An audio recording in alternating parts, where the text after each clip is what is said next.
Muito obrigado, colegas do Par de Missão, e muito obrigado aos jornalistas aqui presentes. Demais, fico muito feliz, muito honrado, surpreso até, novamente, fico desconcertado com esses microfones todos. Então, como o discurso já foi feito, acho que aqui me abro apenas para perguntas, e os demais também, se houver perguntas para os pré-candidatos e candidatos ao governo, por favor, podem fazê-los. Obrigado pela entrevista. Meu nome é Wallace Lara, eu sou da TV Globo.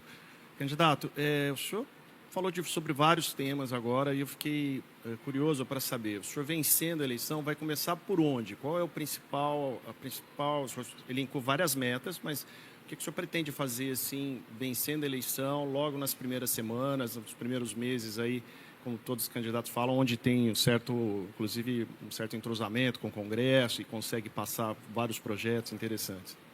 Wallace, bom, que legal responder o Wallace, Lara, fico muito feliz. Wallace, a primeira coisa que eu digo para você é agenda fiscal, uma reforma fiscal que retire o Brasil da rota de colisão. O Brasil está quebrando, o Brasil está indo para uma rota de dominância fiscal nos próximos 2 anos, ou seja, os juros vão explodir, vamos ter uma crise inflacionária, então nós temos que fazer profundos cortes de gastos já na transição, antes mesmo de eu assumir, e iniciar com alterações nas leis penais o nosso combate ao crime organizado. Os brasileiros precisam sentir nos 6 primeiros meses do ano uma queda nos juros, um aumento de compra e a redução no medo de sair na rua e ver seu celular ser roubado ou seu carro ser roubado.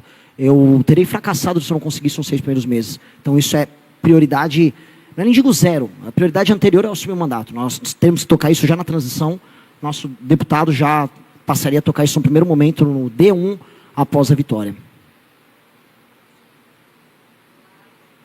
Candidato, já boa noite, né? Rosana Cerqueira, da Globo News. O senhor falou sobre crescimento econômico, a necessidade que as pessoas possam não depender dos programas sociais. O senhor fez duras críticas aos programas sociais, usou a palavra esmola para se referir aos programas sociais. As críticas têm sido frequentes, aliás, nessa linha. Só que crescimento econômico demora para aparecer, né? Você tem que ter uma estrutura maior, você tem que a economia rodar, o impacto na vida, no salário das pessoas é mais lento. E não sei o que estou dizendo, é a economia que prova isso na prática. O senhor vai acabar até lá com os programas sociais, o senhor vai acabar com o Bolsa Família, com o Vale Leite, com o Vale Gás, mesmo antes da recuperação econômica gerar essa renda prometida pelos senhores? Por mais que muita gente esteja torcendo para que eu responda sim para a sua pergunta, a resposta é não. Na verdade, nosso programa sobre benefícios sociais é muito claro. Quem não tem condições econômicas de cuidar da sua própria família, não tem uma cidade que dispõe de atividade econômica. E quando eu circulei pelo interior do Brasil, especialmente interior do Nordeste, interior da região Norte, não há atividade econômica. O Bolsa Família se torna o último recurso que a família tem para continuar subsistindo. E nós não somos pessoas cruéis, muito pelo contrário, essas pessoas nós vamos manter os programas sociais. A questão é que haverá, por parte do governo federal, uma intenção, uma força ativa em levar desenvolvimento econômico, especialmente para essas regiões. A questão que a gente percebe é que a existência do centrão e a existência da política voltada à miséria, ela acontece nesses lugares mais pobres que as pessoas dependem deles. Então, uma questão, inclusive, de reforma política, não apenas econômica ou humanitária. Libertar aquelas pessoas é também libertar o resto do Brasil que está fora do Bolsa Família de um julgo terrível que é o julgo da corrupção. Onde tem mais pessoas vivendo do assistencialismo, mais tem político explorando elas. E nós precisamos libertá-las economicamente, no momento certo. Ninguém vai ser maluco, porque isso seria apenas cruel da minha parte, eu não sou uma pessoa cruel. E ao fazer essa libertação, eu vou gerar cidadãos, e gerando cidadãos eu tenho uma democracia melhor. Obrigado. Candidato Rebeca Mota, do NC News. O senhor falou sobre muitas propostas. Eu gostaria de saber quais estratégias o senhor irá utilizar, caso seja eleito, para articular com o Senado e com a Câmara dos Deputados, uma vez que a grande maioria das propostas que o senhor disse aqui hoje não dependem única e exclusivamente do senhor como presidente. Como o senhor vai se articular para lidar com isso? Diferente de outros candidatos que se colocaram como antissistema, eu não terei medo de sentar para conversar e fazer composição. Eu só não vou aceitar roubalheira no meu governo. Eu sou um democrata, sempre fui um democrata, e eu ajudei a tocar o impeachment da Dilma Rousseff como um democrata, gerando maioria no parlamento. Portanto, o meu governo vai fazer isso. Eu vou gerar maiorias e vou usar um dos instrumentos que tem à disposição hoje do Congresso Nacional, que hoje eles se viciaram, que é as emendas, de uma maneira completamente nova. quanto mais despesas obrigatórias forem reduzidas por parte do parlamento, mais espaço discricionário vai haver para investimento por parte do governo federal. Portanto, também haverá, e nós vamos colocar isso em legislação, a autoria do nosso Kim Kataguiri aqui, nós vamos aumentar também o espaço de emenda, só que dessa vez não emenda por orçamento secreto, emenda disciplinada para projetos que alterem a vida das pessoas nas cidades ao redor do nosso país. E isso, infelizmente, é o que ainda atrai os nossos parlamentares. A questão é que eles vão fazer isso por vias honestas. Ao se dedicarem a cortar gasto e defender o cumprimento de metas nos municípios, nos estados, eles terão mais emenda e a emenda será inaugurada pelos prefeitos, pelos próprios deputados, e assim eu vou gerar uma governabilidade republicana, não mais usando a emenda como compra, mas uma emenda como instrumento de transformação social. Olá, já deu seu like? Não deixe de ajudar o canal. Candidato, Iago Cel do Portal My News. Você tem muita influência na militância jovem, o MBL tem uma militância muito jovem, mas estamos a 3 meses das eleições. Qual é a dificuldade agora, pelo menos que na sua avaliação da campanha, de penetrar em outro eleitorado mais velho, talvez até um eleitorado bolsonarista? Qual é a sua principal dificuldade nesse sentido? Eu não tenho essa dificuldade, apenas eu não tenho ainda exposição nos grandes meios. Agora, como eu me torno candidato, eu estarei disponível para falar na televisão, para participar de debates, e as pessoas mais velhas que costumam acompanhar outras mídias que não as redes sociais, elas terão um contato conosco. As ideias que nós defendemos são ideias que pessoas mais velhas concordam. Elas apenas não sabiam porque elas estavam presas, às vezes, nas ilusões que são oferecidas para elas pelos outros grupos políticos. O bolsonarismo prendeu as pessoas numa ilusão. E basta elas verem algo novo, e a verdade é como água mineral, é como água limpa, basta elas verem água limpa que elas vão querer beber água limpa. E a gente vai oferecer água limpa para elas. Boa noite já, na verdade. Sou Pedro Fagundes, da CBN. Queria saber, candidato, a colega falou... Na verdade, você respondeu a pergunta da colega falando de que você é uma pessoa cruel, claro, então não vai tirar todos os programas de assistência social de cara. Porém, durante o seu discurso, você chegou a falar que nós somos uma geração que vai ter que passar por sacrifícios. Gostaria de saber que sacrifícios são esses que a gente vai ter que passar para que a próxima geração consiga nascer e passar por novas benesses. Quais seriam esses sacrifícios? Nós vamos trabalhar mais do que todas as outras gerações. Nós vamos transformar um país que perdeu completamente a autoestima num país sério. Nós vamos ter que trabalhar e trabalhar muito para ver as favelas do Brasil se tornarem bairros. Nós vamos ter que lutar para transformar as cidades do Brasil que estão se tornando inóspitas, com as ruas à noite tomadas pelo medo, em lugares passíveis de serem habitados. Nós vamos todos ter que trabalhar e trabalhar muito por isso. Muitas pessoas vão ver o trabalho, vão lutar com o trabalho, mas não verão o resultado através da melhor vida possível que o futuro, os filhos deles verão. É disso que eu estou falando. Mas a vida vai se tornar muito melhor do que ela está hoje. O que eu prometo para as pessoas é que só de fazermos as reformas econômicas e só de destruir o crime organizado, andar na rua e comprar os seus produtos mais básicos e não precisar você parcelar o seu iFood, já será uma conquista básica. É que nossas ambições futuras são tão grandes, tão grandes, tão grandes, que o que nós vamos conquistar no presente é pouco do que nós vamos conquistar no futuro. Os seus filhos, os seus netos, eles verão um tipo de país que será respeitado lá fora. Então, o sacrifício que eu falo é o sacrifício do trabalho. E, aliás, até com relação até à pergunta anterior, nem o sacrifício do bom trabalho está sendo oferecido para os brasileiros. Está sendo oferecido hoje para os brasileiros o sacrifício da desistência. E isso eu não aceito. A desistência não haverá. Agora haverá trabalho, e muito. Vai ser o país do trabalho para conquistar o país do futuro. É basicamente isso. Muito trabalho. Boa noite, candidato. Me chamo Guilherme Carvalho, sou do Valor Econômico. Eu gostaria de perguntar qual será a posição da sua candidatura, ou quando for eleita, em relação ao Supremo Tribunal Federal. Eu sei que o MBL e o Partido Missão já fez críticas diretas aos ministros, tendo como exemplo o ministro Alexandre de Moraes, mas num governo será combatível ao Supremo ou tentará aprovar projetos para... na avaliação, restringir um pouco o papel do Supremo? Como será a condução do governo nesse caso? Eu sou um democrata, eu quero governar o Brasil. E quando eu falo governar o Brasil, eu espero de maneira muito cordial que o Supremo se comporte como um ente constitucional defensor da Constituição, que é isso que o Supremo serve. E se ele se comportar dessa maneira, eu agirei também da maneira mais respeitosa com o Supremo, porque é assim que o presidente da República tem que ser. E é assim que o Supremo tem que ser com relação ao presidente da República, e é assim que um parlamento tem que ser com ambos. Hoje os poderes estão corrompidos, cada um defendendo o seu próprio privilégio, ou quando juntos participando dos mesmos escândalos de corrupção. Basta ver o escândalo do Banco Master. Eu quero que sejam investigados ministros do Supremo, ou parlamentares, ou presidentes de partido, que estão hoje parte dos mesmos escândalos de corrupção. Entretanto, não serei eu a declarar guerra a eles no primeiro dia. porque isso é manter o Brasil na mesma crise que nós vivemos. Nós temos uma guerra a enfrentar no dia 1 do meu governo. É a guerra contra o crime organizado e é a guerra contra a pobreza e a ausência de trabalho e contra o endividamento do Brasil. Nesse momento eu vou convocar todos, do empresariado, à imprensa, aos partidos políticos, ao judiciário, ao parlamento, a todos participarem dessa reconstrução. E espero que colaborem, porque quem não quiser colaborar com o básico, aí sim vai estar entrando numa rota não só de enfrentamento conosco, mas de pura vilania. A gente está sendo republicano, não estou comprando o discurso fácil da eleição do vou xingar todos os ministros do Supremo e vou falar que toda oposição não vai prestar. Isso seria o discurso fácil para eu ganhar voto aqui. Eu não vou fazer isso, eu já estou falando como eu vou comportar como presidente para passar os projetos que eu falei, inclusive na pergunta do Wallace.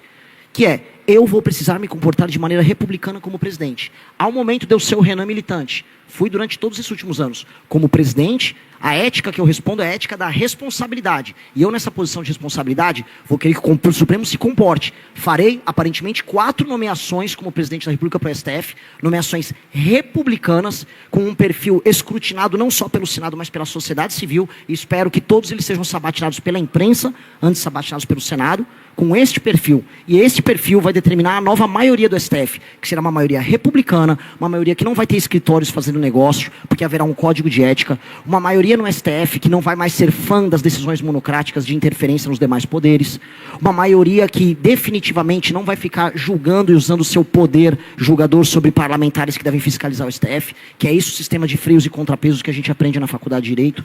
É isso que eu vou determinar através das minhas nomeações, mas tudo de maneira republicana. Nós temos uma outra guerra muito maior do que essa, que é a guerra contra o crime. Centenas de pessoas morrem todos os dias nas mãos do crime. Então, essa eu quero a colaboração de todas. E aí espero que o Supremo e o Congresso Nacional se comportem de maneira republicana como eu me comportarei. Candidato. Ranielson Cambuim, revista Panorama. Sobre ministério, o senhor já tem nomes, está conversando, poderá haver ou não nomes de outros partidos no seu ministério? Eleitos pela missão terão que deixar a Câmara ou cargos para assumir ministérios no eventual governo do senhor? Bom, esse aqui eu já estou tentando convencer ele a abandonar minha liderança de governo para vir ser o meu super-ministro. Ele já até foi anunciado. Mas, sim, estamos conversando com muitas pessoas. Sim, nós vamos fazer composições republicanas com partidos. Não vejo nenhum problema, até porque as maiores democracias do mundo fazem isso. O que eu vou falar aqui para a imprensa, e vou deixar muito claro para vocês, é... Hoje, ninguém sabe o motivo pelo qual uma pessoa ou um político é nomeado para o ministério. Em países parlamentaristas, e infelizmente a nossa Constituição ela é confusa, porque ela é parlamentarista e presidencialista ao mesmo tempo, eu vencerei a eleição e depois eu tenho que vencer outra eleição que é da maioria no parlamento. Pois bem, vou fazer igual nos regimes parlamentaristas. Aqui estão os termos do partido político que venceu a eleição. Combate ao crime, reformas fiscais que alteram a dinâmica de gastos do governo brasileiro, reforma no Pacto Federativo, aumento de investimento em infraestrutura. Essa é a agenda. Todos os partidos, portanto, de maneira democrática, que queiram fazer parte do governo, subscrevam com uma resolução do seu partido, vinculando ao voto dos parlamentares essa agenda, e me indiquem nomes técnicos, sem nenhuma mancha no seu currículo, para participarem do meu governo. E sejam todos sabatinados pela imprensa, como tem que ser. É isso. Esses são os critérios serão todos públicos. Candidato Samuel Pancho.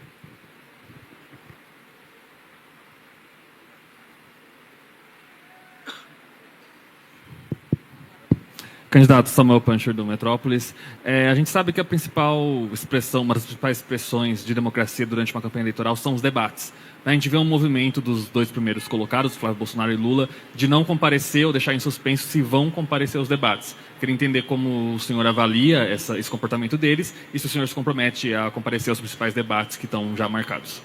O Lula e o Flávio Bolsonaro acham que democracia só é bom quando eles ganham ou quando eles levam vantagem.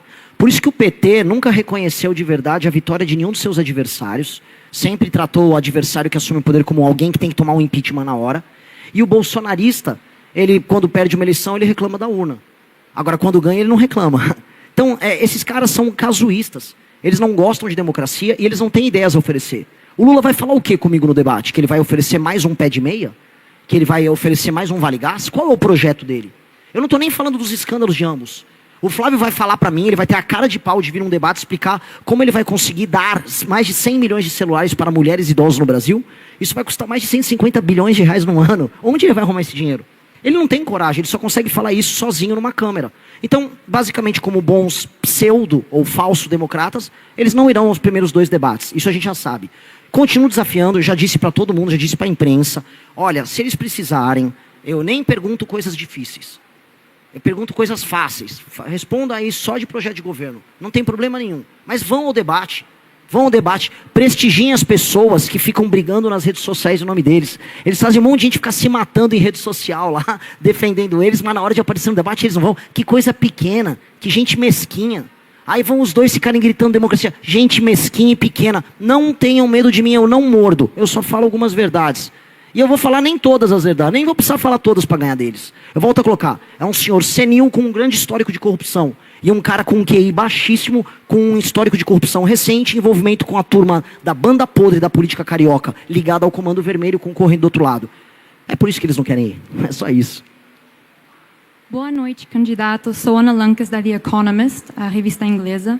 Você acaba de falar em profundos cortes de gasto na transição. Pode ser mais específico? Quais gastos você cortaria? De maneira muito clara, vamos rever renúncias fiscais. De maneira muito clara, a gente está falando sobre desvinculações de determinados gastos na área de saúde e educação, na parte de aumentos deles. Estamos falando de algumas desindexações em gatilhos automáticos de aumentos de gasto do governo. E isso vai gerar, em coisa de 4 a 5 anos, que me corrija aqui o ministro Kataguiri, coisa de R$1 trilhão em economias. 1 trilhão e 100 mil reais em economias. O que vai tirar a rota de colisão do Brasil com a quebradeira, o que vai tirar o Brasil, vamos dizer, desse aumento escalonado e acelerado da dívida, e vai encaminhar a gente para um caminho seguro do equilíbrio fiscal. Para que, já que você é de um veículo inglês, para que ingleses, americanos, chineses possam investir aqui, sabendo aqui que passa a ser um porto seguro para investimentos. Candidato Wallace, de novo. O senhor falou uma coisa, falou vários tópicos sobre segurança pública no seu discurso. Eu tenho me dedicado a fazer muitas reportagens sobre segurança pública, é um assunto que está me prendendo nos últimos meses. Aí. Eu queria entender, o senhor falou que vai reduzir a taxa de homicídios, né, o número de homicídios, mas, ao mesmo tempo, o senhor vice já anunciou que, se ganhar, vai entrar no Complexo do Alemão. A gente observa toda hora o pessoal gritando prendeu, matou. E essa taxa de homicídios que a gente tem, que é muito alta, tem sempre um índice de letalidade da própria força policial, das polícias, que o senhor pretende até valorizar. E aí eu queria entender como é que o senhor vai reduzir a taxa de homicídios se a polícia vai ter mais autonomia, que é inclusive algo que os governadores que já passaram por aqui sempre reclamaram, que a polícia militar tem tanta autonomia que às vezes sai um pouco fora de controle. Então eu queria entender como é que o senhor vai aumentar o combate e reduzir o número de homicídios. De uma forma muito clara. Eu proponho agora, então, como comunicado oficial, para todos os traficantes que ocupam o território brasileiro, que eles se entreguem sem combate. Aí nossa polícia não precisa matar ninguém. Eu não gostaria de matar alguém por matar. Agora, se alguém quiser combater de maneira armada a polícia, ele encontrará um enfrentamento devido. Não existe guerra unilateral. Nós vamos encontrar um inimigo que quer guerra. Se ele quiser se entregar, nós entregaremos ele para a cadeia, que é o que nós queremos fazer. Nós somos um país republicano. Agora, se eles quiserem um enfrentamento, eles terão um enfrentamento. O que nós não podemos negar, olha, só desculpa estender aqui um pouquinho, é ficar numa ficção em que um lado mata as pessoas, e nós temos mais de 100 homicídios diários, e o outro não tem um plano de ação coordenado para fazer um enfrentamento. Eu volto a colocar, eu adoraria apenas que eles se entregassem. Se puderem se entregar, eu ficaria muito feliz que nenhum dos nossos policiais aqui tivessem uma sequer baixa dos seus inimigos. Até para não morrerem policiais também na troca de tiro. Seria o cenário perfeito. Agora, será que eles vão fazer isso? Bom, tudo bem, mas o senhor está dizendo que vai reduzir a taxa de homicídio. Sim. E é curioso até porque aqui em São Paulo o nosso problema não é com homicídio nem em latrocínio. É furto e roubo. É furto e roubo. Então eu queria entender, o senhor como é que vai ser a sua polícia nesse caso? Porque a gente já teve experiências assim, e esses números que o senhor se referiu, eles são consequências de mais autonomia para a polícia, como a gente tem visto aqui em São Paulo. Os números de homicídio não são consequência da ação policial, eles são consequência da ação do crime. A maior parte dos homicídios no Brasil não são gerados pela ação policial, eles são gerados pelo crime. Milhares de pessoas morrem diariamente nas mãos do Comando Vermelho, do PCC, do bonde dos malucos. da ADA e de outras facções que tomaram o território nacional. Eu não posso, por mais que eu seja paulista, tomar o todo pela parte. São Paulo não é o Brasil. Santa Quitéria, que é uma cidade que foi tomada pelo Comando Vermelho no Ceará, ela vive uma situação muito diferente de São Paulo, de Vinhedo. Se eu for falar da periferia de Fortaleza, ela vive uma outra situação. Bahia está sendo tomada de homicídios. O Amapá está tomado de homicídios. As pessoas têm medo do homicídio, assim como outras têm medo do furto e roubo, assim como mulheres têm medo da agressão de um eventual namorado, de um marido numa relação. Nós temos crimes diferentes, mas como regra geral para tudo, nós temos a impunidade. O Brasil se tornou o país da impunidade. E o homicídio se tornou regra nos lugares mais pobres do Brasil. Eu rodei todos esses lugares, do Pará ao Maranhão, e as pessoas me pediam desesperadamente, acabe com esses caras. Eu não vou necessariamente acabar matando eles. Agora, se eles quiserem atirar contra o policial, eu não vou impedir o policial de fazer uso das suas prerrogativas. É isso.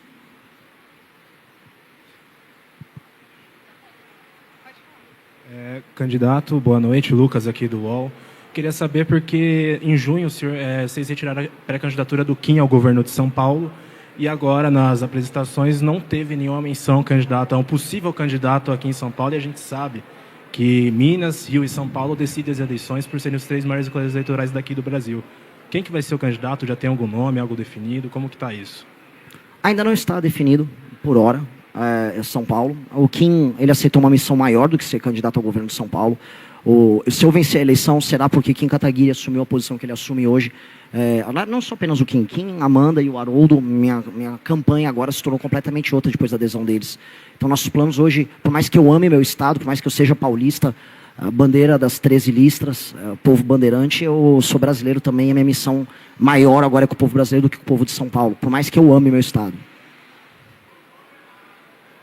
Boa noite.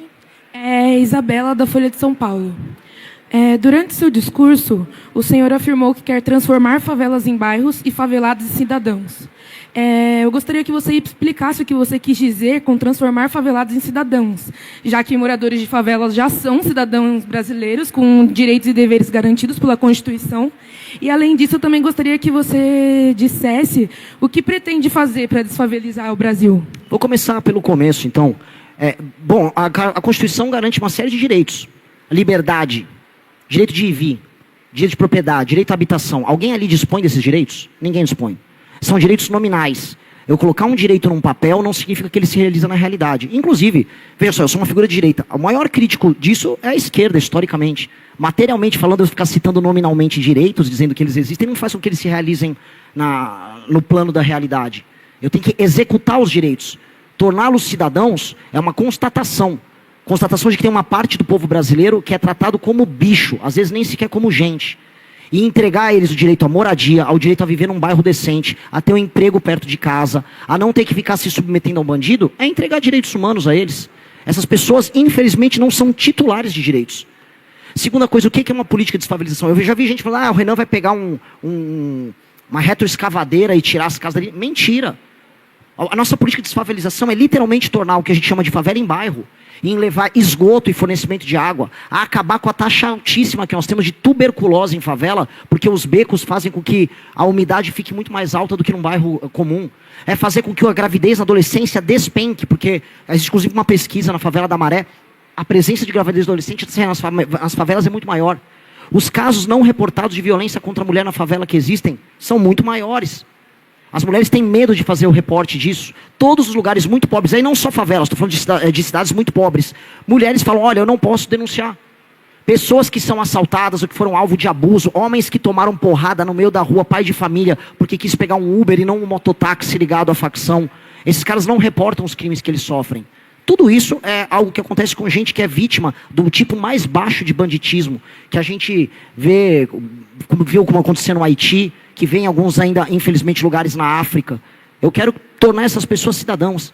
É isso. Isso é a coisa mais republicana, isso é a coisa mais bonita, esse é o maior programa social do nosso governo. Tenho muito orgulho de defender isso. E isso vai vir com título de propriedade, corte de gastos do governo, um programa nacional de desfavelização, uma adequação desses bairros, e vai ser muito sensível o que nós vamos fazer. Quem mora numa encosta, não vai poder continuar morando na encosta. Nós vamos construir um prédio para essas pessoas. Quem mora num bairro plano que já está se urbanizando e que tem até comércio, nós vamos terminar de adequar aquele ambiente, aquela pequena propriedade. Nós vamos fazer ruas, nós vamos levar saneamento, iluminação para esses locais. Nós vamos levar escola para esses locais.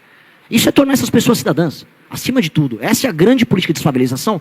E eu vou falar, se nós entregarmos isso, meu plano é entregar isso em pelo menos 15 anos. Mudou a paisagem urbana do Brasil. País sério no mundo não tem favela. Não existe país sério com favela. Nós vamos ser um país sério não tendo favelas. Candidato, boa noite. Matheus Dias, da Jovem Pan. Hoje foram apresentados pelo menos os principais projetos que constam no Livro Amarelo, como vocês chamam. São projetos, claro, ambiciosos, projetos que precisam de parcerias no Congresso também, para conseguir fazer com que esses projetos passem, que eles vão para frente. Durante o discurso tiveram críticas à direita, à esquerda e ao centro. Queria saber se no Congresso hoje, talvez até o Kim Kataguiri seja uma peça importante para conseguir isso, como que está sendo feita essa costura da candidatura do senhor com o Congresso e se há alguma aliança à omissão? Não, primeiro, com o Congresso a gente constrói o governo, não a candidatura. A gente vence a eleição independentemente de aliança partidária, mesmo porque o Centrão não costuma ser bem sucedido em construir eleições majoritárias, né? Razão pela qual eu sou muito cético, diferente de alguns analistas, sobre candidaturas do PSD ou importância do Kassab em tabuleiro eleitoral. Mas, enfim, construção com o Congresso haverá. Veja, eu pedi o impeachment do Bolsonaro no governo Bolsonaro. E eu aprovei esse ano, sancionado pelo presidente Lula, e com o voto dos bolsonaristas, projeto de lei de aumento de pena de furto, roubo e receptação. Então, assim, eu pedi a queda de um presidente, nós derrubamos o presidente petista, e ainda assim, uns votaram, os outros sancionaram nosso projeto. Então, uma coisa é você manter a sua coerência ideológica, a combatividade do seu discurso, que nós sempre manteremos, Renan vai manter, a nossa bancada na Câmara vai manter. Outra coisa é você sentar e construir naquilo que há convergência. E eu vou além. A parte mais impopular é a pauta econômica. E como o Renan explicou, hoje as emendas parlamentares são, infelizmente, o principal instrumento de negociação política, que é o que elege 300 deputados dentro da Câmara.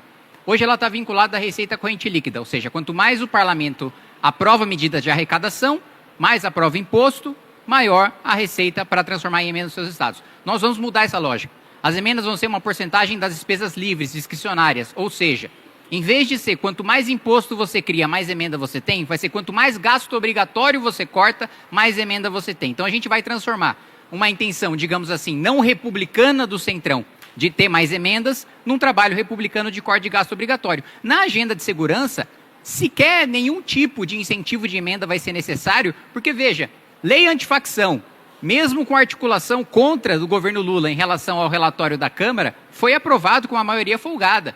PEC da segurança. A gente inverteu a lógica da PEC da segurança que foi enviada pelo governo e a gente teve quórum de PEC, inclusive com o voto do próprio governo. Então é uma pauta tão popular que o Congresso quer aparecer junto, né, voluntariamente. Então, nas nossas duas áreas principais. Primeiro é a área econômica, nós vamos fazer essa articulação por meio da mudança de incentivo de emendas. E segundo, na parte de segurança, nem sequer precisa haver incentivo, porque é uma pauta popular boa para a maior parte do Congresso aparecer junto.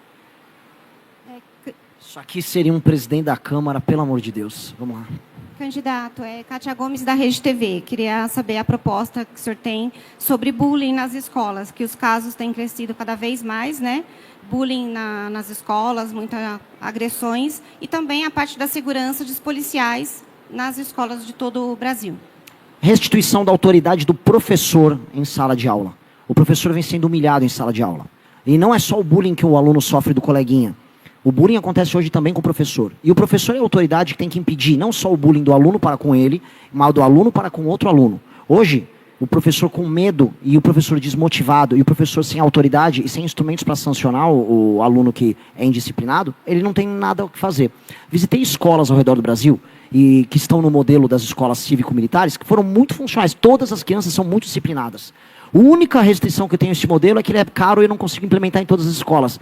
Porque há modelos híbridos, entretanto, que nós conseguimos fazer em que há as figuras de autoridade e a formação disciplinar do aluno impedindo bullying. Outra coisa que está passando ao largo do debate, mas que muitas mães reclamaram, é a mistura de alunos típicos com atípicos em sala de aula e o aluno típico sofrendo bullying. Às vezes uma criança autista nível 2 ou nível 3, ela sofre bullying das outras crianças que são típicas. Nós temos que ter salas com atendimento especial para crianças especiais para evitar esse tipo de bullying também. Candidato, boa noite. Aqui é o Freitas Júnior, Frota TV. Queria fazer uma pergunta sobre política internacional. Muito tem feito parte desse debate político, dessa disputa eleitoral entre esquerda e direita, a influência do Flávio Bolsonaro nessa nova taxação no Brasil. E, do outro lado, muito tem se falado que a culpa é do Flávio, mas a esquerda não consegue rever isso. Seria uma falta de competência internacional ou realmente o Flávio Bolsonaro teve essa influência nessa nova taxação? São as duas coisas. Imagina, você é o Lula, você tem o Itamaraty à disposição, você tem pessoas de carreira bem formadas, você tem relatórios recorrentes sobre o novo presidente eleito americano, que é o Donald Trump, e todo mundo sabe, todo mundo que lê qualquer notícia internacional, acompanha a política americana, sabe, e o Brasil tem relatórios da Embaixada Brasileira nos Estados Unidos, que ele iria adotar essa nova política comercial de taxação e que ele iria submeter toda a América Latina ao seu projeto político de enfrentamento com a China. Todo mundo sabia de antecipação. O governo brasileiro, Lula, não tinha um projeto, não teve nada a fazer. Ele manteve sua lógica internacional de conflito e terminou humilhado pelo Trump internacionalmente. E aí ele fica fingindo que briga, ele grita numa discussão, mas acaba cedendo, e hoje até agora não soube fazer o enfrentamento verdadeiro às sanções que nós tivemos. Tampouco vimos uma discussão séria sobre a questão das terras raras com os Estados Unidos, mas vimos cada vez mais a chegada de empresários americanos para negociar com empresários brasileiros aqui. Então, de um lado nós temos um governo Lula muito fraco, que não fez a lição de casa sobre esse assunto, e me assusta, porque relatórios existem. Eu acompanho política externa, eu já sabia, qualquer um aqui que cobre política internacional sabe. E do outro lado, a família Bolsonaro é apenas vassala do Trump. Não é nem que eles são vassalos do Partido Republicano, ou do governo americano, ou dos Estados Unidos. Eles são vassalos do Trump. E aí eles estão atendendo ao interesse imediatíssimo do Trump. Não à toa, o senhor Eduardo Bolsonaro fica lá viajando, ganhou agora um green card. Eles são apenas, vamos dizer, soldadinhos do interesse do Trump aqui no Brasil.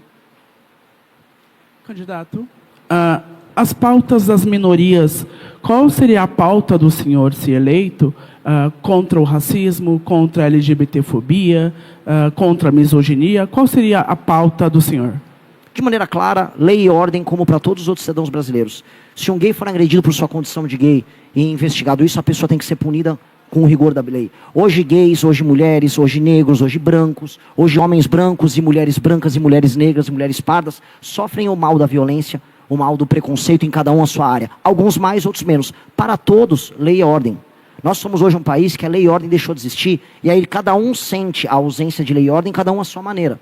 Então eu vou garantir isso para todos. Agora, colocar que eu vou ficar o tempo todo me desgastando em políticas específicas, eu não assim eu farei. Não farei. Aqui eu farei um governo para todos. E o governo para todos vai garantir direitos humanos e dignidade para todos. Se um sujeito aparecer querendo agredir alguém gay por sua condição gay, esse cara vai sofrer todo o rigor da lei. A nossa polícia e o nosso judiciário, numa nova metodologia, com muito rigor e muito enfrentamento, com câmeras nas cidades, com investimento do governo federal em câmera, com um processo investigativo muito mais veloz, com um novo inquérito policial, tudo isso vai acontecer mais rápido e todos, brancos, negros, gays, héteros, todo mundo que seja, vai se sentir mais seguro. Porque esse é o país que a gente precisa viver. Eu gostaria de fazer uma pergunta em relação aos candidatos a governadores. Teve a situação do Ben Mendes em Minas Gerais, que disse que não iria participar dos debates, que as televisões não iriam chamar, e que isso poderia fazer ele mudar para o Senado. Gostaria de refazer essa pergunta ao Ben Mendes, se ele considera ainda essa possibilidade, e também aos outros candidatos a governos, se não participarem dos debates, ou se entenderem que as televisões não chamaram, não estão sendo chamados para essas discussões, se também tem essa possibilidade de mudar para o Senado ou para outras candidaturas, outros cargos. Pois não. Como é o nome do senhor? Guilherme. Um pouco mais alto. Guilherme, nós temos um projeto que é um projeto nacional e ele vai passar pelos estados. Nós acreditamos nisso. Os senhores estão aqui hoje e conheceram o projeto nacional da missão. Por causa disso, algumas forças políticas no estado de Minas Gerais e também a nível nacional, o presidente está sofrendo a mesma coisa, querem nos impedir de participar dos debates. Por quê? Porque a experiência já tem mostrado que quando vencemos, quando rompemos a barreira do desconhecimento, nós convertemos apoio e esse apoio é muito mais substancial. Então, por essa razão, lá em Minas Gerais, grupos políticos tradicionais colocaram uma regra de que o partido Missão não poderia participar dos debates, porque os debates é a principal oportunidade para que a sociedade conheça o nosso projeto, a gente rompa a barreira do desconhecimento e converta em apoio. Como eu estou aqui representando o partido Missão e acreditando que é o projeto que vai transformar o Brasil, passando também pelos estados, eu me coloquei à disposição da nossa nacional para que, se eles boicotarem a missão dos debates, eles não conseguirão nos boicotar no debate nacional. Por quê? Porque se eu não vou como governador por estratégia para que eles desidratem a nossa campanha e nos torne menos conhecido, eu me disponho ao Senado Federal, porque em Minas Gerais tenho o respeito e o conhecimento de grande parte da sociedade no trabalho que já fazia. O Senado Federal também é igualmente importante como um governo de Estado. Mas o meu desejo, já disse aqui a Nacional, o nosso desejo é concorrer a governo do Estado de Minas Gerais. E essas forças políticas, elas precisarão de entender que nós temos projeto e nós vamos debater ideias. Nós não vamos para os debates para buscar lacrar, nós não vamos agredir ninguém, nós vamos lá para debater ideias, apresentar propostas. Então hoje eu estou 100% à disposição do nosso partido para concorrer ao governo do Estado de Minas Gerais e nós vamos debater ideias. Nós vamos debater ideias. Candidato, boa noite. Juliano, do Jornal Estadão. O senhor citou no discurso e voltou a falar agora sobre a redução da taxa básica de juros. Queria entender como que o senhor, a equipe econômica, vai fazer isso, considerando a independência do Banco Central, para além da questão do ajuste fiscal que o senhor citou e da desindexação dos gastos obrigatórios que o deputado citou há pouco. Definitivamente não será na marretada ou colocando um presidente do Banco Central irresponsável. Na verdade, as medidas que foram listadas por nós, que vão ter um impacto fiscal de 1,1 trilhão em coisa de 4, 5 anos, ao alterarem a trajetória da dívida, eles acabam também alterando a expectativa de mercado sobre a capacidade pagadora do Brasil. Isso faz com que o Banco Central possa ajustar a taxa de juros com uma calma, não mais para ficar ajustando o susto que a gente vive. É basicamente isso. Você faz primeiro a política fiscal baseada no corte de despesa e com base nisso você está, vamos dizer, capaz a poder outorgar ao Banco Central essa força para reduzir os juros. É apenas isso. Não haverá essa questão meio mágica que ficam pesquisando por aí. Sem corte de gastos não há redução de juros. Ponto. E vou falar mais. Candidato que vai falar que vai baixar juros sem fazer esse mesmo receituário meu, está mentindo e eu vou denunciar. Candidato? Aqui. Boa noite, sou Abraão Ramos, da TMC. Dada a importância do Estado de São Paulo, o Brasil, é claro, o senhor vai governar para o Brasil sendo eleito, como é que o senhor pretende manter essa relação com o futuro governador de São Paulo, caso não seja um governador do Missão? A mais republicana possível, e não só o governador de São Paulo, que não será alguém de esquerda, mas inclusive com os governadores de esquerda. Eu vou ter que lidar com governadores em estados que hoje você tem índices de criminalidade altíssimos, que poderão ter reeleitos governadores oriundos do PT. E até com eles eu vou ter que dialogar e conversar muito. Quanto mais com o governador de São Paulo, que eu creio que irá contribuir muito, não importa o seu partido, espero que seja alguém do Partido Missão, mas que tenha contribuir com a nossa agenda. Definitivamente o papel nosso, se é destruir o crime organizado nos estados e levar a atividade econômica para esses estados, ele terá que ser de cooperação com os governadores. Eu espero o mesmo deles. Obrigado, pessoal. No mês de março eu faturei cerca de $4.600, totalizando aí deu um pouquinho mais de R$23 mil apenas com a AdSense do meu canal, postando cortes do MBL. E se você tem interesse em criar seu próprio canal de cortes, ajudar no projeto e ainda poder ganhar com isso, é só clicar no primeiro link da descrição desse vídeo, ou então ler o QR Code que está aparecendo aqui no meio da tela que eu vou te explicar um pouco mais sobre isso. E aí, curtiu o corte? Então dá aquela ajudinha, deixa o seu like, compartilha e se inscreve no canal. Um abraço e até o próximo vídeo, porque o futuro é glorioso.